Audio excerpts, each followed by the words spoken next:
Salam Malaysia Madani, berita pagi bersama saya Vimala Kasturi Virasami. Tindakan pantas seorang pegawai perubatan Hospital Taiping membuat laporan polis berjaya menyelamatkan nyawa seorang bayi yang ditemukan di belakang sebuah rumah di Taiping pada Ahad. Ketua Polis Daerah Taiping ACP Razlam Hamid berkata pihaknya telah menerima satu laporan berhubung seorang wanita yang disyaki telah melahirkan anak dan dipercayai bertindak membuangnya dengan niat mahu menyembunyikan kelahiran tersebut. Tindakan segera pihaknya berjaya menemukan seorang bayi yang masih bernyawa ditutupi kain dan tuala selain dihurung semut di belakang rumah wanita berusia 22 tahun itu di sebuah perumahan di Taiping. Bayi berkenaan kini berada dalam keadaan stabil di Hospital Taiping. Kes disiasat mengikut Seksyen 317 Kanun Keseksaan. Sabit kesalahan boleh dihukum penjara selama tempoh 7 tahun atau denda atau kedua-duanya. Polis berjaya bongkar taktik sindiket yang sorok pelbagai jenis dadah dalam bungkusan sabun pencuci pakaian untuk kaburi mata pihak berkuasa. Ia selepas penahanan 3 lelaki tempatan menerusi 4 serbuan berasingan di sekitar Lembah Klang Khamis lalu. Hasil serbuan 230.3 kilogram dadah bernilai lebih 14 juta ringgit dirampas. Pecahan dadah adalah yang pertamanya methamphetamine 56 kilogram, ketamin 20 kilogram dan ecstasy 154.3 kilogram. Jumlah keseluruhan dadah yang kita rampas ini kalau digunakan oleh pihak penagih adalah untuk seramai 861,335 orang penagih dadah. Kesemua suspek dipercayai berperanan sebagai koordinator, pembekal dan penjaga kedai dengan modus operandi menjadikan premis dan rumah kedai sebagai tempat menyimpan dadah sebelum diedar untuk pasaran tempatan. Ketiga-tiga suspek berumur lingkungan 32 hingga 61 tahun itu direman selama 7 hari sehingga 20 Julai ini. Kes disiasat di bawah Seksyen 39B Akta Dadah Berbahaya 1952. Perkara berhubung kenyataan Menteri Besar Kedah, Datuk Seri Mohamad Sanusi Nur yang dianggap menghina institusi Diraja Selangor masih belum selesai. Sultan Selangor Sultan Sharafuddin Idris Shah bertitah, demikian menerusi hantaran di Facebook Selangor Royal Office. Media baru-baru ini melaporkan ucapan Datuk Seri Mohamad Sanusi pada satu ceramah politik di Selangor yang dikatakan menghina institusi Diraja Selangor. Menteri Besar Kedah itu akan didakwa di Mahkamah Selayang hari ini berhubung kenyataan mempertikaikan kewibawaan institusi Kesultanan Selangor dalam pemilihan Menteri Besarnya.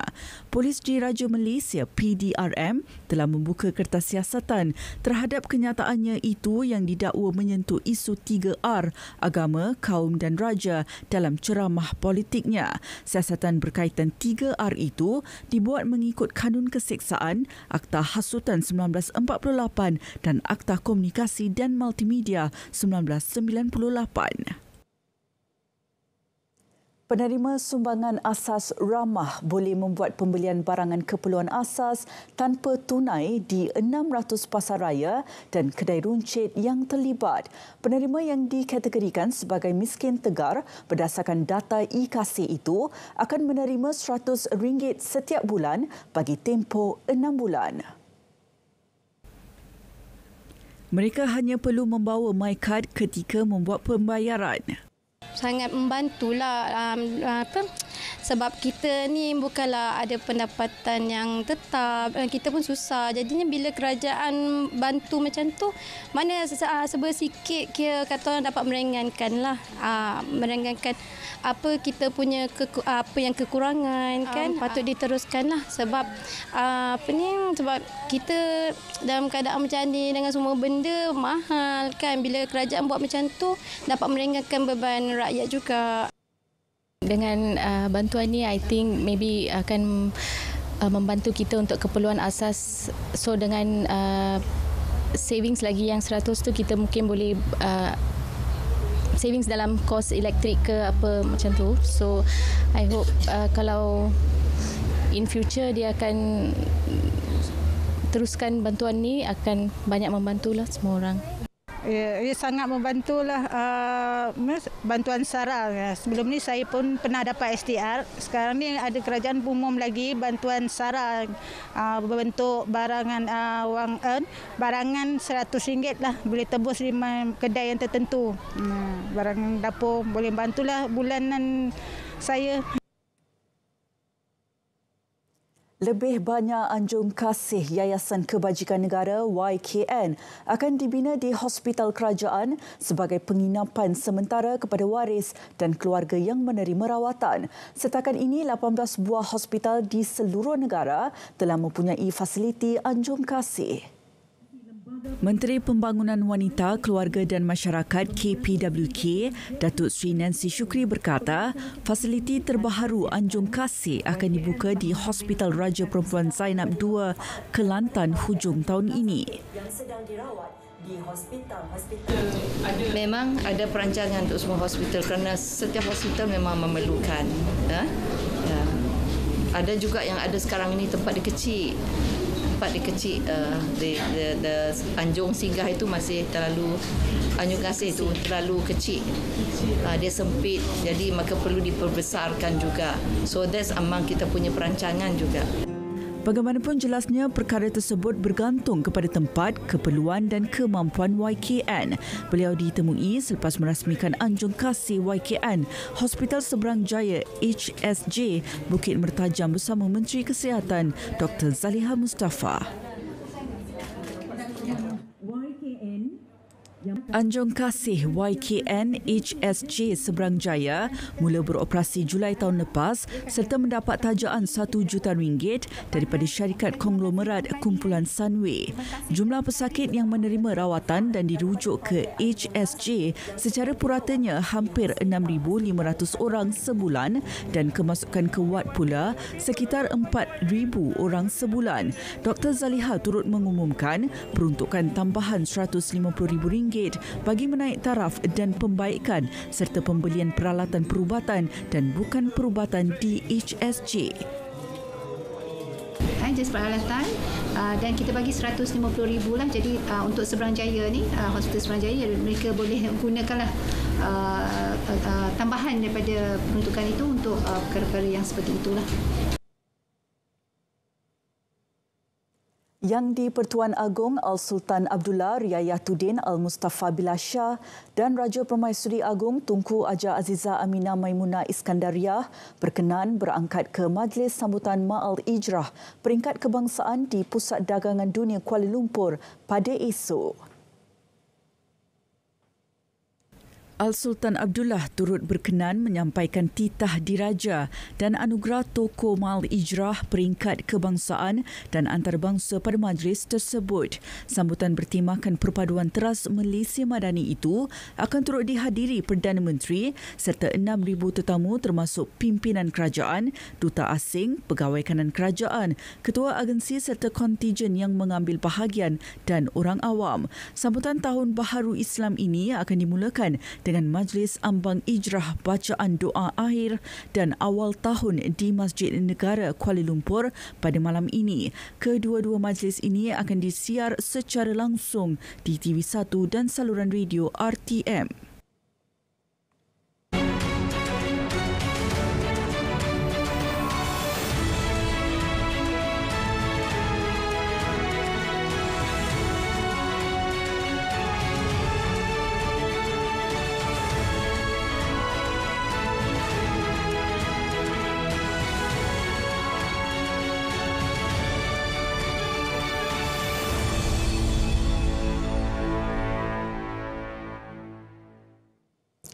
Projek pembangunan jejantas pejalan kaki yang menghubungkan Pusat Beli Belah Komtar JBCC dengan jambatan terancang Stesen Sistem Transit Rapid RTS Link Bukit Cagar akan dibuka pada 2027. Infrastruktur moden dianggarkan bernilai kira-kira RM15 juta itu dilengkapi fasiliti penghawa dingin serta pusat komersial. Kena siap sebelum RTS siap. Projek ni menyambungkan daripada RTS Bukit Cagar ke JBCC lah. 42 meter, lebar 8 meter. Inilah laluan pejalan kaki antara RTS ke JBCC lah. Ada laluan pejalan kaki dalam pakej RTS menyambungkan Bukit Cagar ke BSI dan lepas tu ada sambungan pula ke JBCC. Dia berhawa dingin. Saya difahamkan pun ada shopping lot. Jejantas itu diharap bukan sahaja memberi impak kepada pejalan kaki, malah merancakkan semula potensi pendapatan Komtar JBCC dan kawasan sekitarnya. Ia akan dibuka 24 jam dengan kemudahan kedai di laluan jambatan tersebut. Hampir 80% daripada 200,000 pesara Angkatan Tentera Malaysia ATM memilih bidang keusahawanan sebagai kerjaya baru selepas bersara. Ia meliputi pelbagai bidang antaranya pertanian, perkhidmatan dan pelancongan. Timbalan Menteri Pertahanan Adli Zahari berkata pihaknya menyediakan latihan serta bantuan untuk menjayakan agenda kerja kedua veteran itu sekaligus memberi kehidupan lebih baik pada pesara. Sebahagian veteran itu dia memang memilih bahawa dia tak perlu ada kerjaya kedua. Jadi cukup dengan pencennya. Sebab pencen itu sudah memberikan. Tapi ada sebahagiannya memilih keusahawanan itu sebagai kerjaya kedua. Sebab itu sekarang ini diperhebat. Prosesnya adalah kita sebenarnya memantau mereka untuk tempoh 5 tahun. Beliau berkata demikian pada sidang media pada program Peduli Veteran PPV di Kota Baru. Lebih banyak syarikat tempatan diseru menyertai bursa global agar lebih berdaya saing dan menyumbang kepada pertumbuhan ekonomi negara. Menurut Menteri Sains, Teknologi dan Inovasi Chang Leh Kang, penyertaan itu juga akan menarik minat pemain industri di peringkat antarabangsa, seterusnya meletakkan Malaysia sebagai hub teknologi dan inovasi. A successful Malaysian company because they are not only competing within the country or region, but they are in the global market. So, I think it will really give a boost to the local startup environment. This kind of success story will give motivation to our local companies to either you do IPO in the country or in Nasdaq. Beliau berkata demikian kepada media selepas Majlis Upacara Loceng Simbolik Bukil Jalil Global Acquisition One Limited bujau di Bursa Saham Nasdaq dan sidang kemuncak pasaran modal di Ibu Negara. Bujau syarikat pemerolehan tujuan khas SPAC berjaya meraih $57.5 juta Amerika pada tawaran awam permulaan IPO di Nasdaq. Sejumlah $5.75 juta unit saham diterbitkan pada harga $10 Amerika pada setiap unit. Kelulusan kehalian Perjanjian Komprehensif dan Progresif untuk Perkongsian Trans-Pasifik CPTPP baharu mestilah berdasarkan konsensus. Menteri Pelaburan Perdagangan dan Industri Tengku Datuk Seri Zafrul Abdul Aziz berkata ini adalah salah satu daripada 2 kriteria kelulusan yang dipersetujui yang ditetapkan oleh negara anggota CPTPP. Kita ada 6 new countries yang minta untuk masuk dalam CPTPP. Kita tak bincang secara mendalam mana satu yang kita akan lihat dahulu.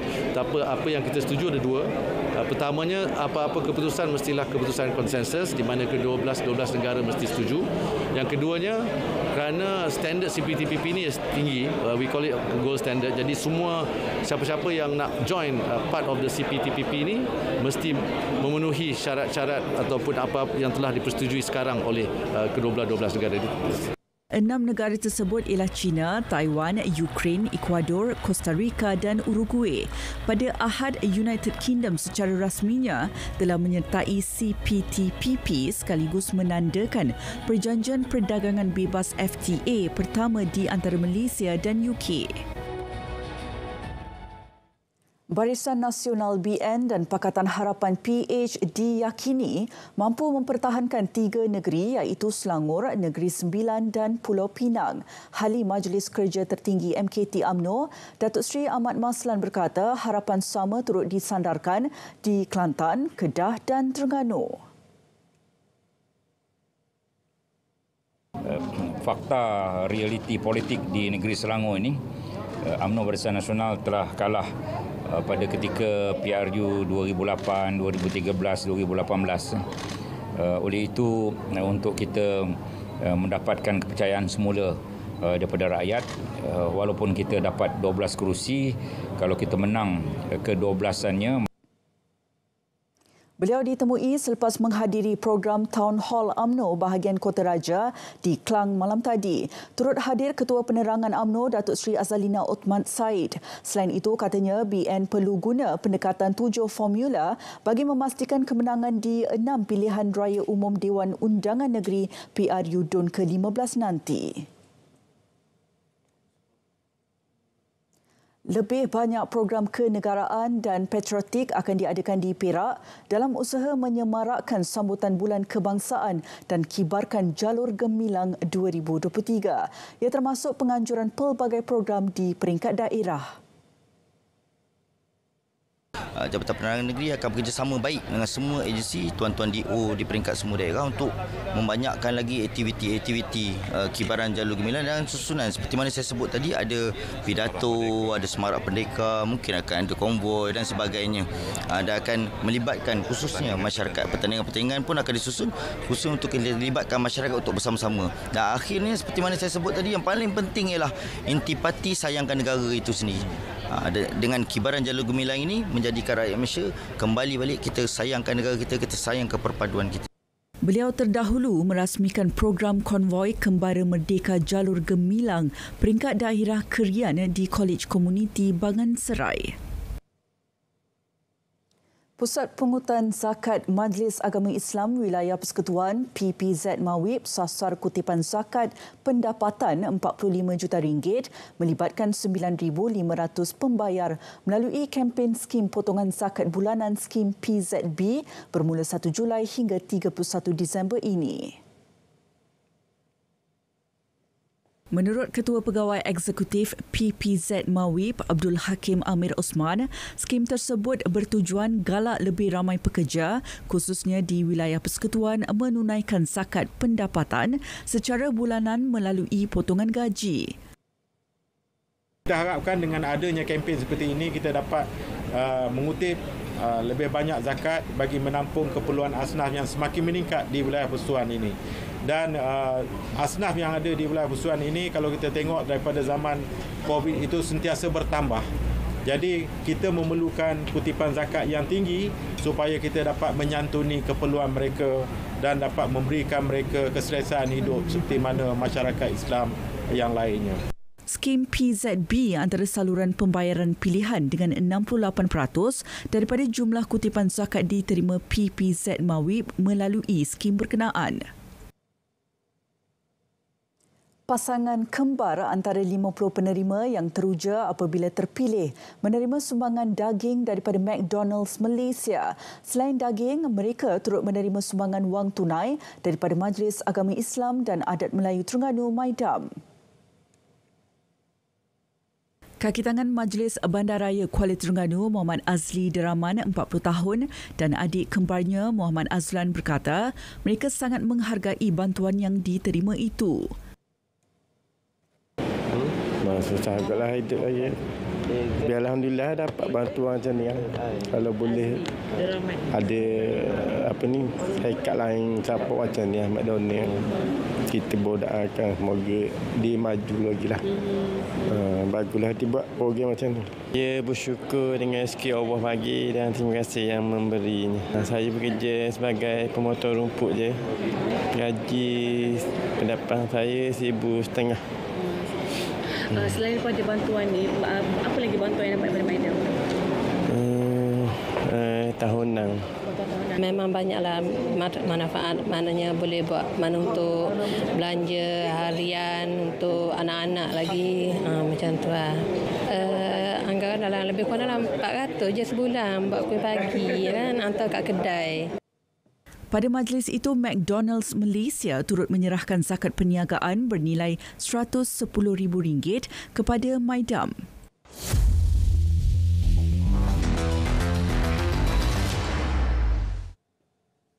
Anugerah Sukan Negara beregu lelaki badminton profesional Aaron Chia So Woo Yik dan gimnas muda Eng Jo Yi diumum sebagai olahragawan dan olahragawati kebangsaan 2022. Yang di-Pertuan Agong Al-Sultan Abdullah Riayatuddin Al-Mustafa Billah Shah berkenan menyampaikan anugerah kepada penerima pada majlis yang berlangsung di Subang Jaya malam tadi. Aaron Woo Yik mengulangi pencapaian gandingan Khoo Kien Kiat Tan Boon Hiong apabila dinobatkan gelaran sama pada 2007. Gandingan berada di ranking ketiga dunia itu menjuarai kejohanan badminton dunia edisi ke-27 di Tokyo Ogos tahun lalu. Pencapaian itu sekaligus menamatkan penantian negara selama 45 tahun untuk bergelar juara dunia. Manakala pencapaian membawa pulang 2 pingat emas Jim Rama, Sukan Commonwealth 2022 membolehkan Jo Yi mengulangi pencapaian Amy Kwan yang dinobatkan gelaran olahragawati pada 2018. Selaku olahragawan dan olahragawati, mereka membawa pulang piala pusingan, piala iringan, sijil dan wang tunai RM20,000.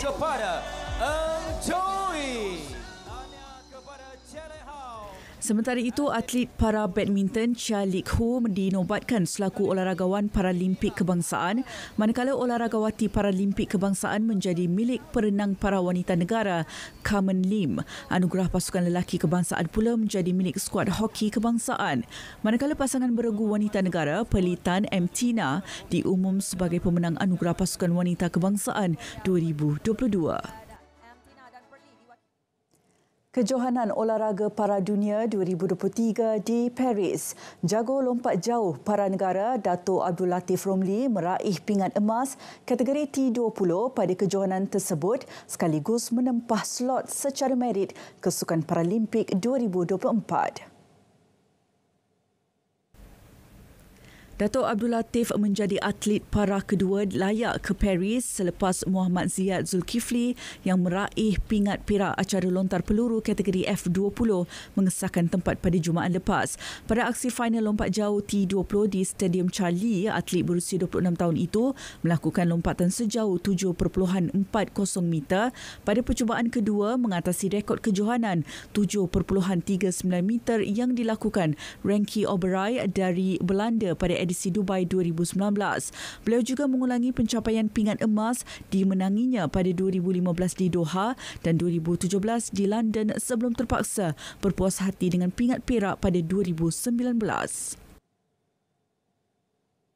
Kelab Muay Thai Harimau Putih Kedah menyasarkan lebih ramai atlet bawah 12 tahun sukan berkenaan berupaya dilahirkan di negeri itu.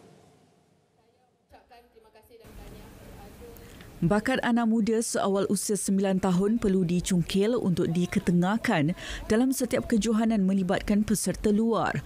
Penaung kelab Datuk Nur Sabrina Muhammad Nur berkata, ia selari dengan misi persatuan itu untuk menggalakkan lebih ramai atlet muda yang cemerlang hingga ke peringkat antarabangsa.